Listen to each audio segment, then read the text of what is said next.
என் மச்சான் எங்கடா இருக்க? இந்த பஸ் ஸ்டாண்ட்லடா. சீக்கிரம் வீட்டுக்கு வாடா. ஏன்டா? சீக்கிரம் வாடா. ஏன்டா டேய் சொல்றா.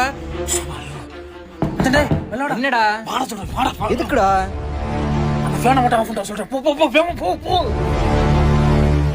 சொல்லுமா என்ன மச்சான்? அவளா நீ போய் குளி போ. எதுக்கு இவ்வளவு அவசரமா கூப்பிட்டது இல்லையா? ஏன்டா இவ்வளவு வேகமா கூப்பிட்ட? என்னாச்சுடா? ஃபேனா இருக்கு. சீக்கிரம் எடுத்து போ. சீக்கிரம் எடுத்து போ. போடா. சூப்பர். அவளா நீ போ மச்சான். மாப்ள அந்த செருப்படு. என்னது? செருப்பு மாப்ள. செருப்பு. நானே 4 பேர்ட்ட வேலை வாங்குவேன். நீ ஏன் வேலை வாங்குற? போடா. மச்சான் அந்த பேண்ட் எடுத்து குடுறா. என்கிட்ட நீ வேலை வாங்க நினைக்கிற? டீ வாங்கி தரேன்டா. இருடா. டீங்கிறனால ஏதோ ரைட் ஓகே. சப்ரா. காணாத காட்சியெல்லாம் போல கோலமெல்லாம்